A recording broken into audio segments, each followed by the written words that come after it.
Welcome to Ganapati institute Kakinada YouTube channel. మనం already part 1లో atomic structure గురించి నేర్చుకున్నాం. ఇప్పుడు పార్ట్ 2లో మిగిలిన కాన్సెప్ట్ని మనం కంటిన్యూ చేద్దాం. ఇప్పుడు మనం J J Thomson modern atomic model, who is the father of modern atomic model? J J Thomson. ఈ J J Thomson, J J Thomson atomic model. ఈ జేజే థామ్సన్ అటామిక్ మోడల్నే ప్లమ్ పుడింగ్ మోడల్ అంటాం. Plum pudding model.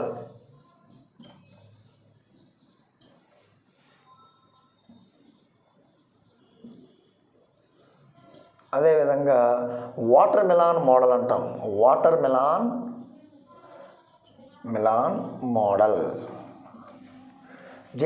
J J Thomson atomic మోడల్కి another name ఏంటండి? Plum pudding model. అదేవిధంగా watermelon model లేదా watermelon theory. చూద్దాం ఇతను అటామిక్ మోడల్ని ఏ రకంగా వివరించాడంటే, ఇతను he was taken water melon. అతను ఒక వాటర్ మిలాన్ని అబ్జర్వ్ చేశారు. ఎవరండి? జేజే థామ్సన్ గారు. వాటర్ మిలాన్ని సాధారణంగా మనం అబ్జర్వ్ చేసినట్లయితే ఏముంటుందండి? రెడ్ కలర్ సబ్స్టెన్స్ ఉంటుందండి. రెడ్ కలర్డ్ సబ్స్టెన్స్ ఉంటుంది వాటర్ మిలాన్లో. అదేవిధంగా మనం ఇంకా సీడ్స్ని అబ్జర్వ్ చేస్తామండి. బ్లాక్ సీడ్స్ని అబ్జర్వ్ చేస్తాం. అంటే water melon is composed with red colour substance and embedded through black color seeds. He was considered red colored substance. Red color substance. ఈ రెడ్ కలర్ సబ్స్టెన్స్ని అతను ఏమనుకున్నాడంటే పాజిటివ్ ఛార్జ్గా కన్సిడర్ చేశాడండి. ఆ యొక్క ఎర్రటి పదార్థం యొక్క, ఆ ఎర్రటి గుజ్జు యొక్క ఆవేశాన్ని అతడు పాజిటివ్ ఛార్జ్ అనుకున్నాడు. అదేవిధంగా బ్లాక్ సీడ్స్ నల్లని విత్తనాలు, ఈ నల్లని విత్తనాల యొక్క ఆవేశాన్ని అతను నెగిటివ్ ఛార్జ్ అనుకున్నాడండి. అంటే ఇతని ప్రకారంగా పరమాణువులో 2 ఆవేశాలు ఉన్నాయి. అవి ఎర్రటి పదార్థమేమో ధనావేశాన్ని కలిగి ఉండగా, అదేవిధంగా నల్లని విత్తనాలు, ఆ బ్లాక్ సీడ్స్ రుణావేశాన్ని కలిగి ఉన్నాయి అని తెలియజేశాడు. అంటే టోటల్గా ఈ యొక్క ఆటం యొక్క ఛార్జ్ టోటల్లీ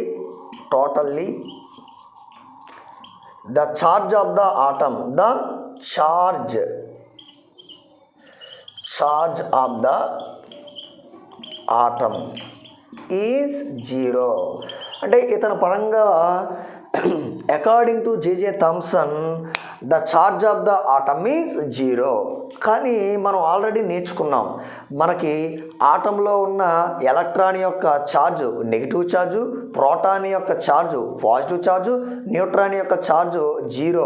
కానీ ఇతని ప్రకారంగా ఆటంకి అసలు ఛార్జే లేదని తెలియజేశారు. కాబట్టి ఈ యొక్క మోడల్ ఇతను ఫెయిల్యూర్ కావడం జరిగింది. ఎందుకు ఫెయిల్యూర్ కావడం జరిగిందంటే, ఇతని ప్రకారంగా according to JJ Thomson atom has no charge, atoms charge is 0 అని చెప్పాడు. కాబట్టి ఇతని యొక్క నమూనాని తప్పు, తర్వాత వచ్చిన సైంటిస్టులు తప్పుగా దీన్ని పరిగణించడం జరిగింది. ఈయన తర్వాత వచ్చిన శాస్త్రవేత్త మనకి లీనార్డ్. ఈయన తర్వాత వచ్చిన శాస్త్రవేత్త ఎవరండి? మనకి లీనార్డ్.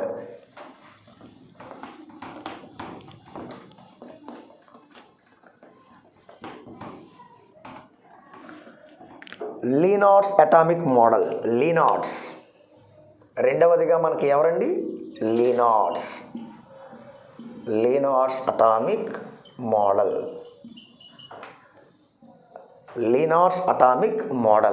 ఈ లీనార్డ్స్ ఏం చేస్తాడంటే, ఇతను మనకి కొన్ని సబ్స్టెన్సెస్ తీసుకుని, ఆ సబ్స్టెన్స్ గుండా మనకి కొన్ని రేకులు, కొన్ని మెటల్స్ తీసుకుని, ఆ మెటల్స్ గుండా మనకి క్యాథోడ్ రేస్ను పాస్ చేస్తాడండి. Cathode race. Leonard's taken cathode rays, and the cathode rays are passed through some different types of metals. కొన్ని లోహాల గుండా అతను ఈ క్యాథోడ్ కిరణాలను పంపించినప్పుడు ఇతను ఏం అబ్జర్వ్ చేశాడంటే ఎంటీ స్పేస్ని అబ్జర్వ్ చేశాడండి. అంటే ప్రతి లోహంలోనూ కూడా ఇతను ఎంటీ స్పేస్ ఖాళీ పదార్థాన్ని కనుగొన్నాడు. కానీ ఆ యొక్క పదార్థంలో ఉండే ఆ యొక్క దానికి ఇతను పేరు పెట్టలేదండి. న్యూక్లియస్ కేంద్రకం అని పేరు పెట్టలేదు. మనం ఆల్రెడీ నేర్చుకున్నాం ఈ యొక్క పదార్థంలో ఉండే అంటే పదార్థం అంటే ఇక్కడ మనకి పరమాణువులో ఉండే మధ్య భాగాన్ని కేంద్రకం అని అంటారని ఎర్నెస్ట్ రూదర్ఫోర్డ్ అని కనుక్కున్నాడని చెప్పుకున్నాం మనం. ఏ థియరీ ద్వారా అంటే ఆల్ఫారే స్కాటరింగ్ ద్వారా, లేదా గోల్డెన్ ఫాయిల్ థియరీ, లేదా ప్లానెటరీ మోడల్, లేదా న్యూక్లియర్ మోడల్ ద్వారా కనుక్కున్నారని మనం ఆల్రెడీ చెప్పుకున్నాం. అయితే ఇక్కడ మనం గమనించవలసింది ఏంటంటే ఇక్కడ మనకి క్యాథోడ్ అంటే ఏమిటి, ఇక్కడ మనకి నోట్లో క్యాథోడ్ అంటే ఏమిటి, క్యాథోడ్ అంటే ఏమిటి, అదేవిధంగా యానోడ్ అంటే ఏమిటి, క్యాథోడ్ అంటే ఏమిటి, అదేవిధంగా యానోడ్ అంటే ఏమిటి చూద్దాం. క్యాథోడ్ అంటే ఏమిటి, అదేవిధంగా క్యాటయాన్ అంటే ఏమిటి, యానయాన్ అంటే ఏమిటి. మనకు తెలుసు, మనకి క్యాటయాన్ అంటే మీకు పాజిటివ్ అని తెలుసు, యానయాన్ అంటే మీకు మైనస్ అని తెలుసు. అదేవిధంగా ఇక్కడ క్యాథోడ్ అంటే మైనస్, యానోడ్ అంటే ప్లస్. క్యాథోడ్ అంటే ఏంటండి మైనస్, అదేవిధంగా క్యాటయాన్ అంటే ప్లస్, యానోడ్ అంటే ప్లస్, యానయాన్ అంటే మైనస్. అదేవిధంగా తెలుసు మనకి ఆల్ఫా కిరణాలకు, ఆల్ఫా రేస్కు ఉండే ఛార్జు పాజిటివ్ ఛార్జ్ ఉంటుంది. ఓకేనండి, ఆల్ఫా కిరణాలకు ఉండే ఛార్జు పాజిటివ్ ఛార్జు, అదేవిధంగా బీటా కిరణాలకు ఉండే ఛార్జు నెగిటివ్ ఛార్జు, బీటా కిరణాలకు ఉండే ఛార్జు నెగిటివ్ ఛార్జు. అదేవిధంగా గామా కిరణాలకు ఉండే ఛార్జు న్యూట్రల్ ఛార్జ్. అదేవిధంగా న్యూట్రాన్కు ఉండే ఛార్జ్ కూడా 0, న్యూట్రల్. ఇది గమనించాలి. ఓకేనండి. క్యాథోడ్ కిరణాలు అంటే రుణధ్రువ కిరణాలు, యానోడ్ కిరణాలు అంటే ధనధ్రువ కిరణాలు, అదేవిధంగా క్యాటయాన్ అంటే ప్లస్, యానయాన్ అంటే మైనస్. అదేవిధంగా ఆల్ఫా కిరణాలు, ఆల్ఫా రేస్ లేదా ఆల్ఫా పార్టికల్స్ అంటే పాజిటివ్ ఛార్జ్ని కలిగి ఉంటాయి, బీటా పార్టికల్స్ నెగిటివ్ ఛార్జ్ని కలిగి ఉంటాయి. అదేవిధంగా గామా పార్టికల్స్ ఎలక్ట్రికల్లీ న్యూట్రల్, అదేవిధంగా న్యూట్రాన్స్ ఆల్సో 0, ఎలక్ట్రికల్లీ న్యూట్రల్. ఇది గమనించాలి. అంటే ఈ యొక్క క్యాథోడ్ రేస్ని, అంటే ఈ యొక్క క్యాథోడ్ కిరణాలను లోహాల గుండా పంపించినప్పుడు ఇతను ఎంటీ స్పేస్ అంటే ఈ యొక్క పరమాణువులో ఉండే ఎంటీ స్పేస్ని, who discovered the empty space of the atom, పరమాణువులో ఉండే ఖాళీ ప్రదేశాన్ని, సందు లేదా ఖాళీ ప్రదేశాన్ని ఎవరు కనుగొన్నారంటే లీనార్డ్. కానీ దానికి పేరు పెట్టింది ఎవరో తెలుసు మనకి. ఆ యొక్క సందు లేదా ఖాళీ ప్రదేశానికి న్యూక్లియస్, కేంద్రకం అని పేరు పెట్టింది ఎవరండి? Ernest Rutherford. ఓకేనండి. నెక్స్ట్ మోడల్ ఎక్కడి వరకునే చెప్పాడండి. అతను ఎంటీ స్పేస్ని కనుగొన్నాడు, కానీ ఫర్దర్గా దాని ప్రాపర్టీస్ ఏమిటి, అదేవిధంగా పరమాణువులు ఇంకా ఏముంటాయి అవేమీ తెలియజేయలేదండి. ఎవరండి? లీనార్డ్. నెక్స్ట్ తదుపరి ఎర్నెస్ట్ రూదర్ఫోర్డ్. నెక్స్ట్ వచ్చిన సైంటిస్ట్ ఎవరండి? నెక్స్ట్ ఇతనిని ఓవర్కమ్ చేసి వచ్చిన సైంటిస్టే ఎర్నెస్ట్ రూదర్ఫోర్డ్.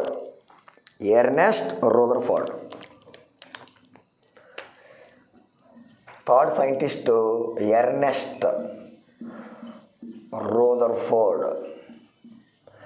ఎర్నెస్ట్ రూదర్ఫోర్డ్ మోడల్నే మనం ఏమంటామంటే గోల్డెన్ ఫాయిల్ థియరీ అని చెప్తాం. అదేవిధంగా planetary model,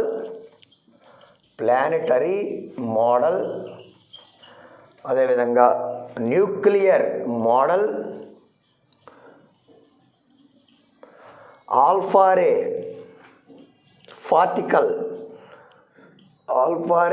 particle scattering experiment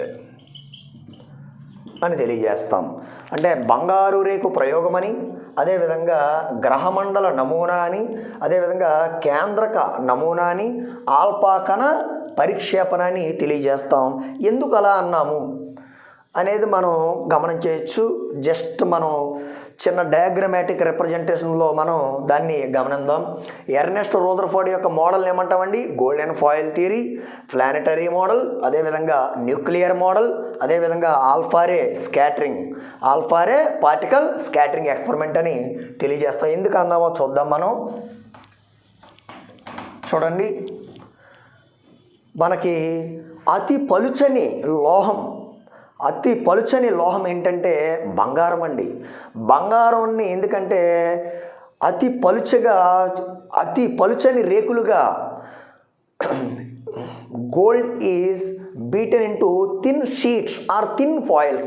బంగారం కంటే మరి యొక్క ఏ లోహాన్ని కూడా మనము పలుచని రేకులుగా విడగొట్టలేము కాబట్టి తన ప్రయోగాన్ని నిరూపించుటకు ఇతను బంగారు రేకును తీసుకోవడం జరిగింది. కాబట్టి అతని యొక్క ప్రయోగాన్ని బంగారు రేకు ప్రయోగము, గోల్డెన్ ఫాయిల్ ఎక్స్పెరిమెంట్ థియరీ అంటాం. అంటే ఇతను ఒక గోల్డెన్ ఫాయిల్ని తీసుకున్నాడండి. ఇది ఏమిటండి? ఇది గోల్డెన్ ఫాయిల్, బంగారు రేకు. ఈ బంగారు రేకు గుండా మనవాడు ఏం చేశాడంటే ఆల్ఫా రేస్ ఆర్ పార్టికల్స్ని పాస్ చేశాడండి. He was passed alpha rays through golden foil. ఈ బంగారు రేకు గుండా దేన్ని ప్రయోగించాడండి? ఆల్ఫా కణాలను పంపించాడండి. ఆ ఆల్ఫా కణాలను పంపించినప్పుడు ఏం జరిగింది? He was observed in it experiment. ఇక్కడ చూద్దాం. మనకి ఏ పదార్థంలో అంటే చిన్న భాగాన్ని ఏమనుకున్నామండి? పరమాణువు. కాబట్టి ఈ గోల్డెన్ ఫాయిల్ని మనం పరమాణువుగా ఇమాజిన్ చేద్దాం. దీన్ని ఎలా ఇమాజిన్ చేద్దామండి? ఆటంగా ఇమాజిన్ చేద్దాం. ఇతను ఈ యొక్క ఆల్ఫా రేస్ని ప్రయోగించినప్పుడు చూద్దాం, కొన్ని కిరణాలు ఇలాగా అన్డెప్లెక్టెడ్ అయ్యేయండి. ఏమయ్యండి? అన్డెప్లెక్టెడ్. అంటే దీన్ని ఏ అనుకున్నాడు? ఏ డాష్ అనుకున్నాడు. ఏ డాష్. ఈ ఏ డాష్ అనేవి ఏంటంటే ఏ కామా ఏ డాష్. ఇవి అన్డెప్లెక్టెడ్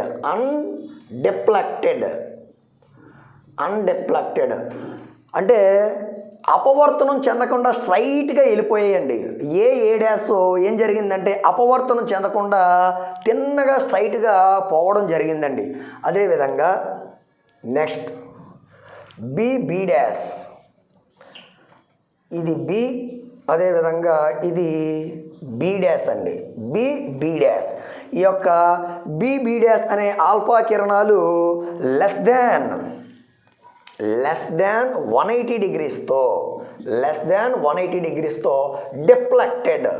ఇవి అపవర్తనం చెందాయి. ఇవి వంగి ప్రయాణం చేశాయి. చూడండి, వంగి ప్రయాణం చేశాయి. అదేవిధంగా నెక్స్ట్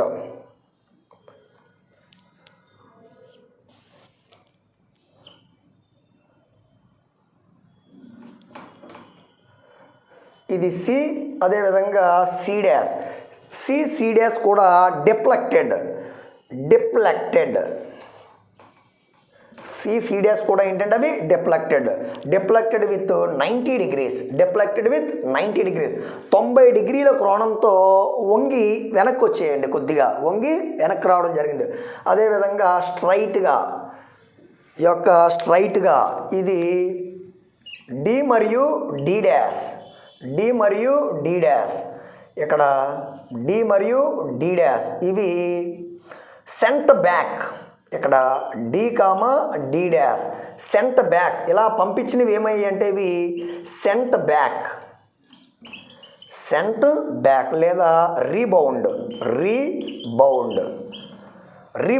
బౌన్స్ అంటాం కదండి. రీబౌండ్ వెనక్కి వచ్చాయి. ఎందుకు వెనక్కి వచ్చాయి? ఏ డాష్నేమో స్ట్రైట్గా వెళ్ళిపోయాయి. అదేవిధంగా బి డాష్ ఏమో మనకి 180 డిగ్రీస్తో డిఫ్లెక్టెడ్ అయ్యాయి. అదేవిధంగా సి డాష్ 90 డిగ్రీస్తో డిఫ్లెక్ట్ అయ్యాయి, అపవర్తనం జరిగింది. మరి డి డాష్ ఎందుకు వెనక్కి వచ్చింది అంటే మనకి పరమాణు మధ్య భాగంలో ఏముందండి? కేంద్రకం. ఈ కేంద్రకంలో ఏమున్నారండి? ప్రోటాన్లు ప్లస్ న్యూట్రాన్లు. ఈ యొక్క ప్రోటాన్కు ఉండే ఛార్జ్ ఏంటండి? Positive charge. న్యూట్రాన్కి ఎలాగా లేదు. మరి మనం పంపిన ఆల్ఫా కిరణాల ఛార్జ్ ఏమిటండి? ఆల్ఫా కిరణాలకు ఆల్ఫా రేసుకుంటే ఛార్జ్ ఏంటండి? Positive charge.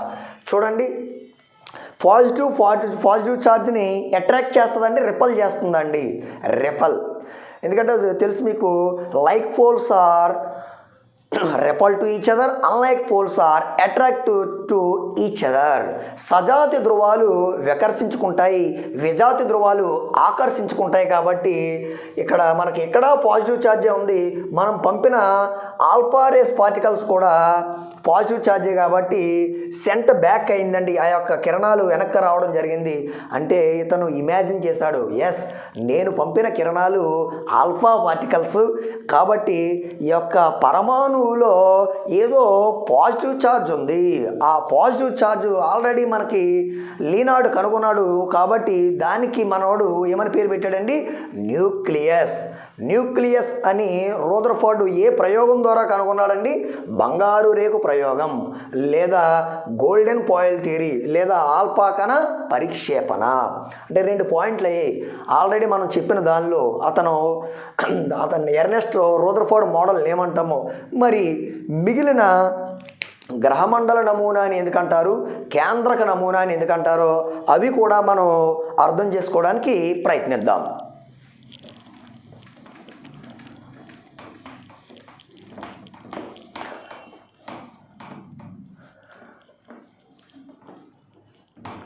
ఈ ఎలక్ట్రాన్లు దేని చుట్టూ తిరుగుతాయండి? కేంద్రకం చుట్టూ తిరుగుతాయి.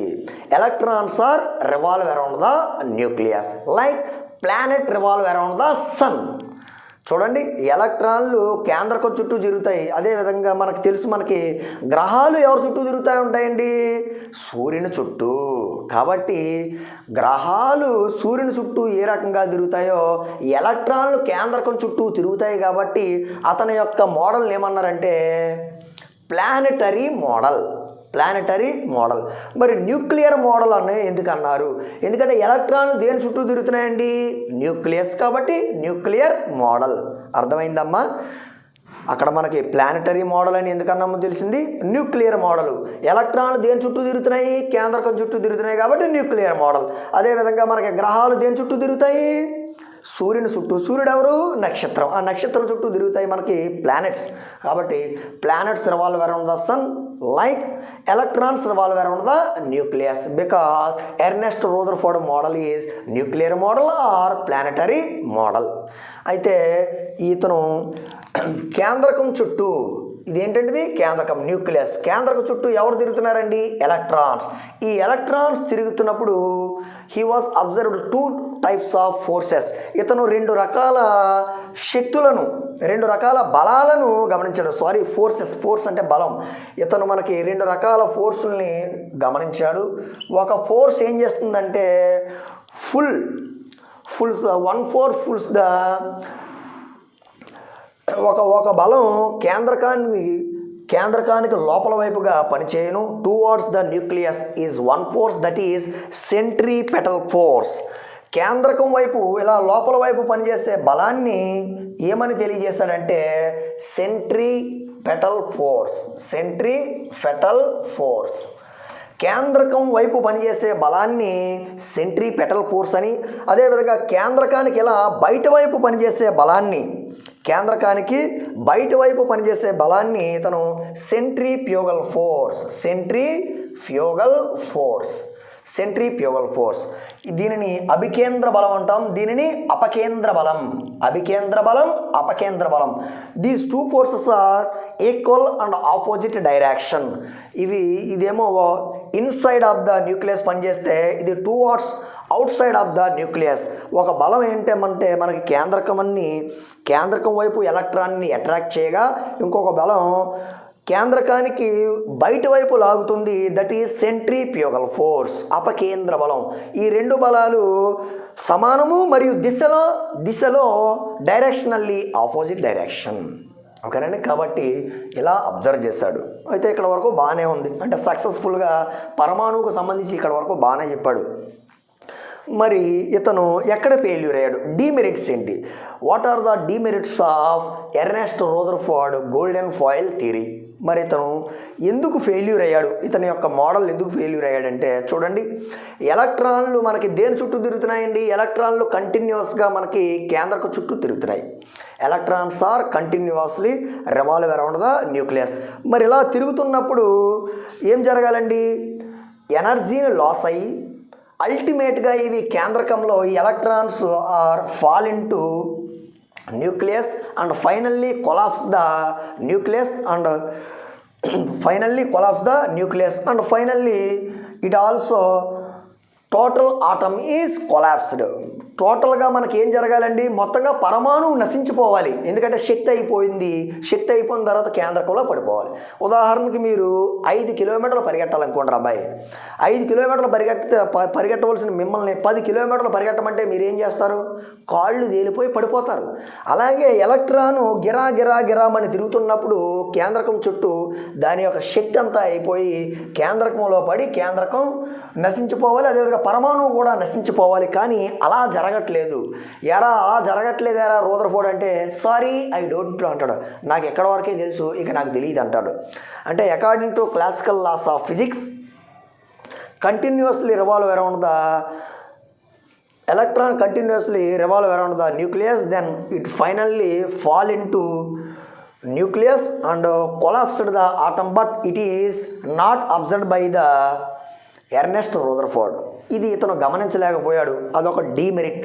ఇంకొక డీమెరిట్ ఏంటంటే ఎలక్ట్రాన్ కంటిన్యూస్గా మనకి తిరుగుతున్నప్పుడు మనకి కంటిన్యూస్ బ్యాండ్ ఏర్పడాలండి, కంటిన్యూస్ స్పెక్ట్రా రావాలి, కంటిన్యూస్ స్పెక్ట్రా అనేది ఏర్పడాలి. కానీ డిస్కంటిన్యూస్ స్పెక్ట్రా ఏర్పడింది, డిస్క్రీట్ స్పెక్ట్రా అనేది ఏర్పడింది. ఏరా బాబు ఎందుకురా డిస్క్రీట్ స్పెక్ట్రా ఏర్పడింది అంటే, స్పెక్ట్రమ్ ఏర్పడిందంటే సారీ ఐ డోంట్ నో అంటాడు. ఆ రెండు చెప్పలేకపోయాడు. అంటే ఇతని డీమెరిట్స్ ఏంటండి, ఫైనల్గా ఎలక్ట్రాన్ తిరుగుతున్నప్పుడు కేంద్రకంలో పడి కేంద్రకం మరియు పరమాణువు నశించాలి, అలా జరగలేదు.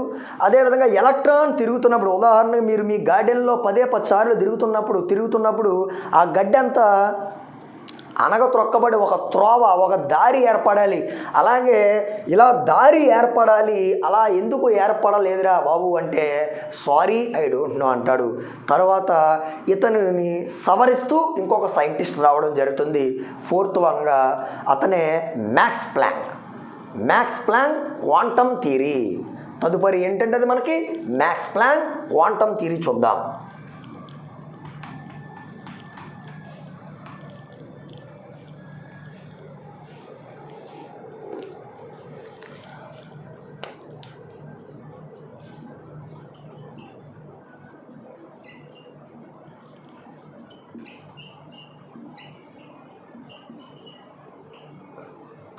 Max Planck quantum theory.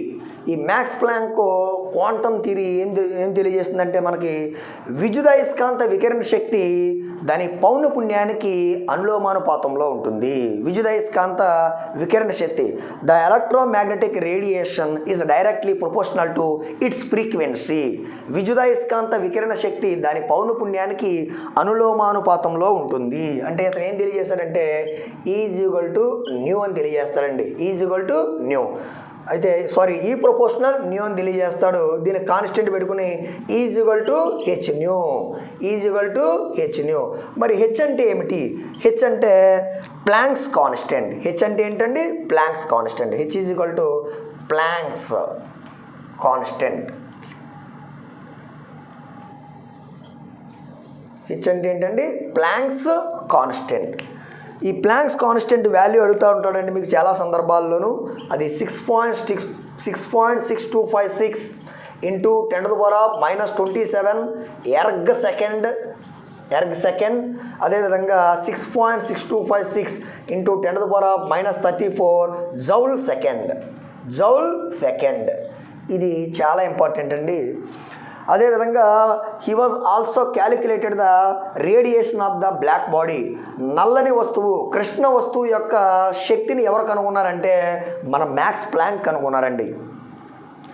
Krishna వస్తువు లేదా బ్లాక్ బాడీ యొక్క శక్తిని ఇతను ఏం తెలియజేశాడండి, విద్యుదయస్కాంత వికిరణ శక్తి దాని పౌనపుణ్యానికి అనులోమానుపాతంలో ఉంటుంది. చూడండి, ఎలక్ట్రోమాగ్నెటిక్ రేడియేషన్ అంటే ఎనర్జీ ఈజ్ నథింగ్ బట్ ఈ directly proportional to new is equal to H new. H అంటే ప్లాంక్స్ కాన్స్టెంట్. దీన్ని తెలియజేశాడు.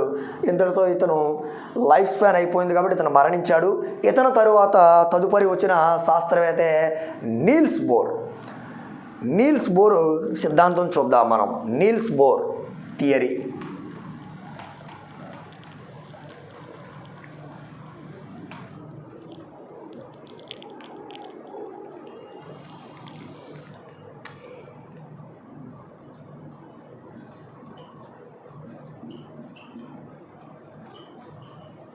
నీల్స్ బోర్ అటామిక్స్ మోడల్ లేదా థియరీ.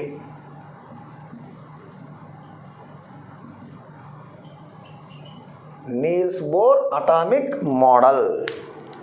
మరి ఇతను ఏం చెప్పాడంటే, ఇతను ఎవరిని బేస్ చేసుకుని చెప్పాడంటే క్వాంటమ్ సిద్ధాంతాన్ని ఆధారంగా బేస్ చేసుకుని చెప్పాడు. He was explained the theory of Max Planck because this atomic model is also called as Bohr's quantum theory. Bohr's quantum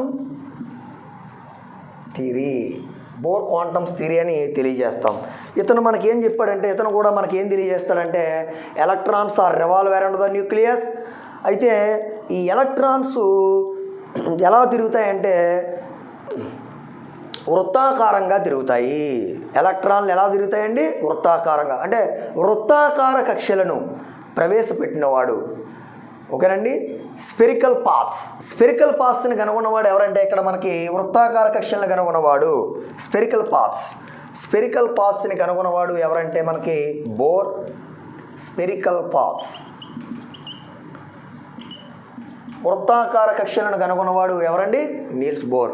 అంటే ఈ యొక్క ఎలక్ట్రాన్లు వృత్తాకార కక్షల్లో తిరుగుతాయి. అంటే ఇది మనకి ఏంటంటే కేంద్రకం చుట్టూ ఎలక్ట్రాన్లు ఇలా వృత్తాకార మార్గంలో తిరుగుతాయి అని తెలియజేశాడు. ఓకే. అదేవిధంగా ఈ వృత్తాకార మార్గాలను ఇతను ఏమన్నాడంటే స్టేట్స్ అన్నాడండి. వీటిని ఏమంటామంటే స్టేట్స్ అని తెలియజేస్తాం. స్టేట్స్ లేదా షెల్స్ అని తెలియజేస్తాం, లేదా ఆర్బిట్స్ అని తెలియజేస్తాం. ఆర్బిట్స్ అంటే ఎలక్ట్రాన్లు తిరిగే మార్గాలను కక్షలు అంటారు, లేదా కర్పరాలు అంటారు, లేదా ఆర్బిట్స్ అంటారు. అంటే ఎలక్ట్రాన్లు దేనిలో తిరుగుతాయండి, కక్షలు లేదా కర్పరాలు లేదా ఆర్బిట్స్. ఆ యొక్క కక్షలు ఎలా ఉంటాయండి, అవి మనకి గుండ్రంగా ఉంటాయి, స్పెరికల్గా ఉంటాయి. అయితే వీటిని ఎలా కేంద్రకం వైపు నుండి దీస్ ఆర్ ఇండికేటెడ్ ద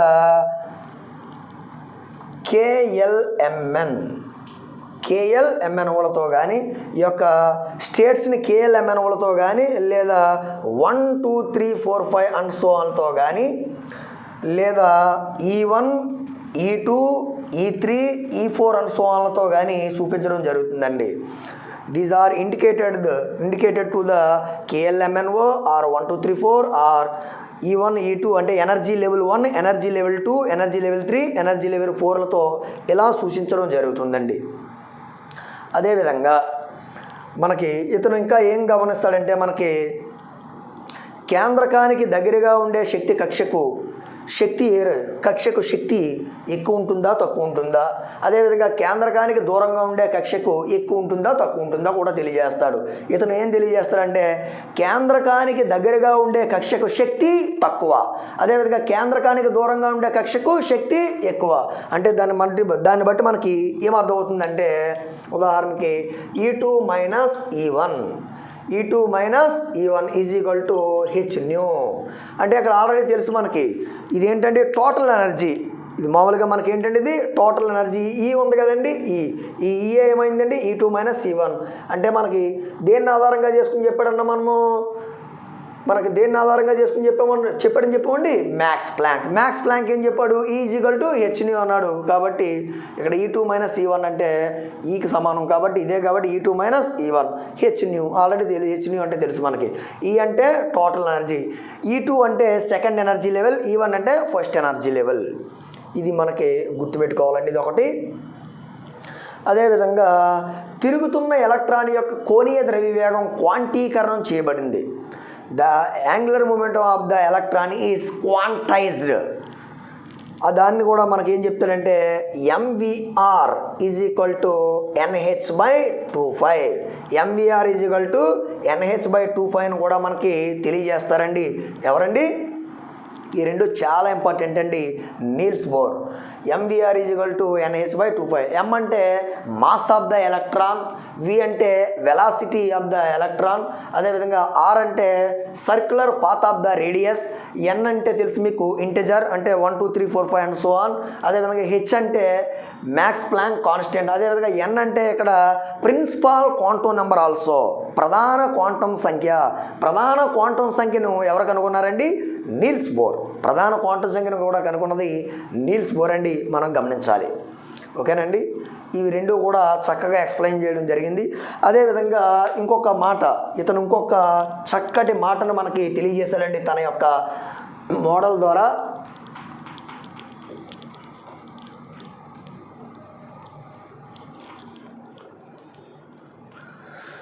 మనకి ఈ యొక్క ఎలక్ట్రాన్లు మనకి దీన్ని మనం ఏం చెప్తామంటే లోయర్ ఎనర్జీ లెవెల్ అంటామండి. దీన్ని ఏమంటామండి? Lower energy level. ఇదేంటంటే ఇది higher energy level. Lower energy level, higher energy level. Electron ఇక్కడ కానీ సపోజ్ ఎలక్ట్రాన్ ఇక్కడ ఉన్నదనుకోండి, ఎక్కడి నుంచి ఇక్కడ దుమికిందనుకోండి, when electron jumps from lower energy level to higher energy level, then it absorbs the energy, absorbs the energy. Electron మనకి క్రింది శక్తి స్థాయి నుండి అధిక శక్తి స్థాయిలోనికి దుమికినప్పుడు శక్తిని ఏం చేస్తుందంటే అది అబ్జార్బ్ చేస్తుంది. అబ్జార్బ్ చేస్తుంది అంటే శోషిస్తుంది, శక్తిని శోషించును, శోషణం జరుగును. అదేవిధంగా ఎలక్ట్రాను పై శక్తి స్థాయి నుండి క్రింది శక్తి స్థాయిలోనికి దుమికినప్పుడు when an electron jumps from higher energy level to lower energy level, then energy emitted, అప్పుడు శక్తిని కోల్పోతుంది లేదా ఉద్గారం చేస్తుంది అంటే శక్తిని విడుదల. అంటే ఉద్గారం అంటే ఏంటమ్మా? విడుదల. అదే శోషణ అంటే ఏంటమ్మా? శోషించుకోవడం, గ్రహించుట. ఇక్కడేమో లోయర్ ఎనర్జీ లెవెల్ నుండి హైయర్ ఎనర్జీ లెవెల్కు ఎలక్ట్రాన్ కానీ జంప్ చేస్తే శక్తిని శోషిస్తుంది లేదా గ్రహిస్తుంది. అదేవిధంగా హైయర్ ఎనర్జీ లెవెల్ నుండి లోయర్ ఎనర్జీ లెవెల్కు ఎలక్ట్రాన్ జంప్ చేసినప్పుడు ఏం చేస్తుందంటే శక్తిని కోల్పోతుంది లేదా ఉద్గారం చేస్తుంది లేదా విడుదల చేస్తుంది లేదా ఎమిషన్ జరుగుతుంది. ఎమిషన్ ఆఫ్ రేడియేషన్, ఇదేమో అబ్జార్ప్షన్ ఆఫ్ రేడియేషన్. ఈ 2 పాయింట్లు చెప్పాడు. దీన్ని పట్టుకొని ఇతను 5 రకాల శ్రేణులను, హైడ్రోజన్ పరమాణువుకు సంబంధించిన 5 రకాల శ్రేణులను కూడా కనుక్కోవడం జరిగింది. ఎవరండి? నీల్స్ బోర్ గారు మనకి శ్రేణుల కోసం తెలియజేశారండి. అవి కూడా చూద్దాం.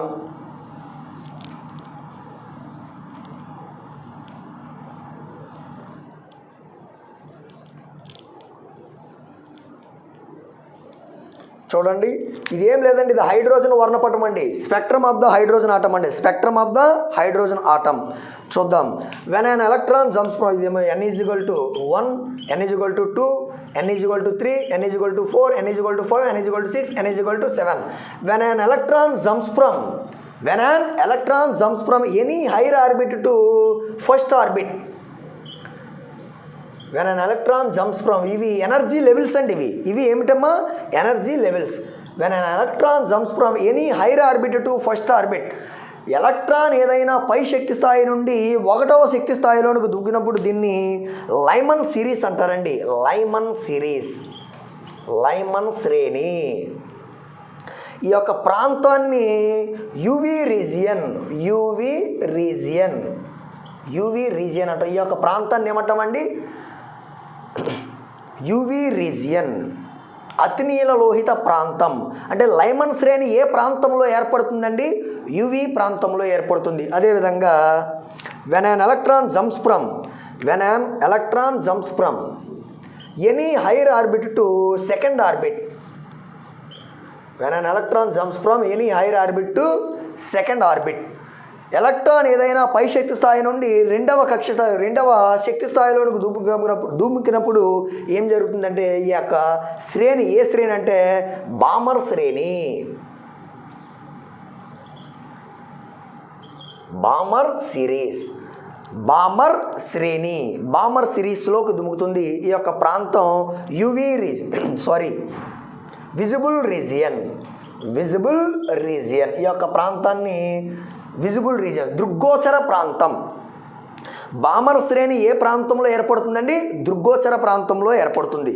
అదేవిధంగా when an electron jumps from any higher orbit to third orbit, when an electron jumps from any higher orbit to third orbit, దీన్ని పాచెన్ సిరీస్ అంటారండి. పాచెన్ సిరీస్, పాచెన్ శ్రేణి, దీన్ని ఏమంటారండి? పాచెన్ సిరీస్, పాచెన్ శ్రేణి అని అంటారు. ఈ యొక్క ప్రాంతం near I R, near I R, near I R, infrared region, పరారుణ ప్రాంతం, దగ్గర పరారుణ ప్రాంతంలో ఏర్పడే శ్రేణే పాచెన్ శ్రేణి. అదేవిధంగా when an electron jumps from any higher orbit to fourth orbit, when an electron jumps from any higher orbit to fourth orbit, దీన్ని బ్రాకెట్ సిరీస్ అంటారండి. బ్రాకెట్ సిరీస్, బ్రాకెట్ సిరీస్ అని తెలియజేస్తారండి.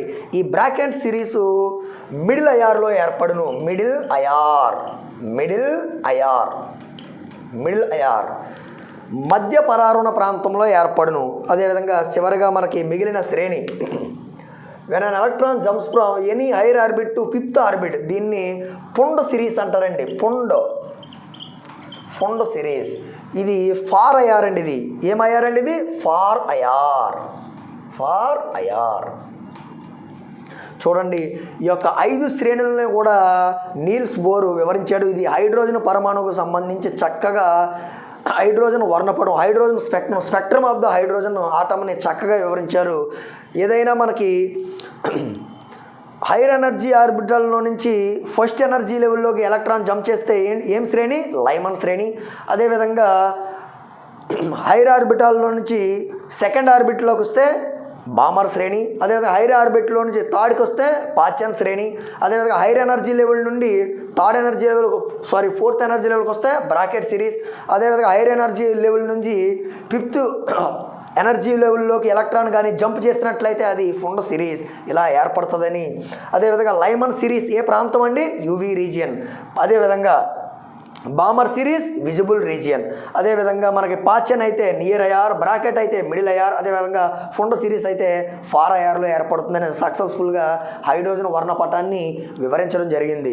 అయితే మరి ఇతని యొక్క డీమెరిట్స్ ఏమిటి? ఇతని యొక్క డీమెరిట్స్, ఇతను కూడా డీమెరిట్స్ ఉన్నాయండి. ఈ యొక్క ఆ డీమెరిట్స్ చూద్దాం. బోరుకు సంబంధించి డీమెరిట్స్ చూద్దాం.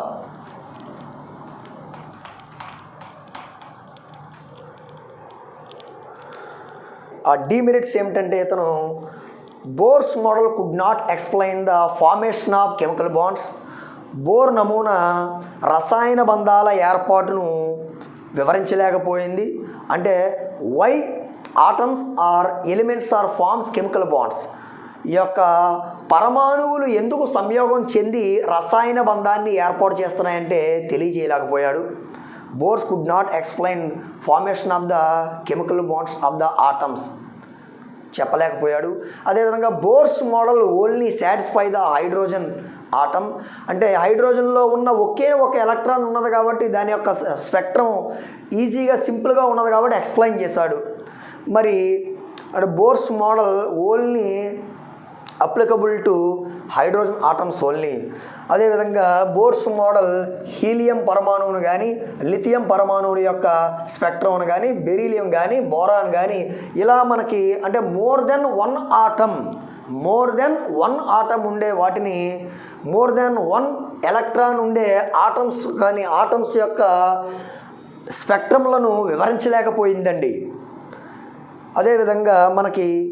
అదేవిధంగా Bohr's model could not explain the Zeeman ఎఫెక్ట్ను వివరించలేకపోయాడండి. అదేవిధంగా Bohr's model could not explain the Stark effect, ఈ యొక్క జీమన్ ఫలితాన్ని కానీ స్టార్క్ ఫలితాన్ని కానీ ఈ యొక్క బోర్ మనకి వివరించలేకపోయాడండి. ఇతని యొక్క ఈ మూడు ఇతని యొక్క డిమెరిట్స్. అదేవిధంగా ఎంవిఆర్ ఈజ్ఈక్వల్ టు NS/2π ఎందుకు అయింది అంటే N ఈజ్ఈక్వల్ టు 1 2 3 4 అంటే the angular momentum of the electron is MVR is equal to NH/2π. Why అంటే సారీ ఐ డోంట్ నో. ఈ మూడు ఇతని యొక్క డిమెరిట్స్ అండి. కానీ he was awarded Nobel prize అండి. ఎందుకంటే చాలా చక్కగా హైడ్రోజన్ స్పెక్ట్రాన్ని వివరించినందుకు ఇతనికి నోబెల్ ప్రైజ్ ఇవ్వడం జరిగిందండి. ఓకేనండి. ఇక్కడ మనకి పార్ట్ 2లో భాగంగా మనం జేజే థామ్సన్ అటామిక్ మోడల్ చూసాం, లీనార్డ్ చూసాం, అదేవిధంగా మ్యాక్స్ ప్లాంక్ క్వాంటమ్ థియరీ చూసాం, అదేవిధంగా రూదర్ఫోర్డ్ అటామిక్ మోడల్ చూసాం, అదేవిధంగా బోర్స్ మోడల్ చూసాం. రిమైనింగ్ మనకి పార్ట్ 3లో భాగంగా సోమర్ఫెల్డ్ అటామిక్ మోడల్, అదేవిధంగా డీ బ్రోలీ, హైసెన్బర్గ్, శ్రోడింగర్ చూసినట్లయితే మనకి ఈ యొక్క అటామిక్ స్ట్రక్చర్ అనేది కంప్లీట్ కావడం జరుగుతుందండి. So will meet again next క్లాస్లో మనం ఎక్స్ప్లెయిన్ చేసుకుందాం. ఈ వీడియో కానీ మీకు నచ్చినట్లయితే లైక్ చేయండి, షేర్ చేయండి, కామెంట్ చేయండి. ఇంతవరకు ఎవరైనా సబ్స్క్రైబ్ చేసుకోకపోయినట్లయితే సబ్స్క్రైబ్ చేయండి. మరికొన్ని కొత్త వీడియోలతో మేము ముందుకు వద్దాం. So will meet again next class.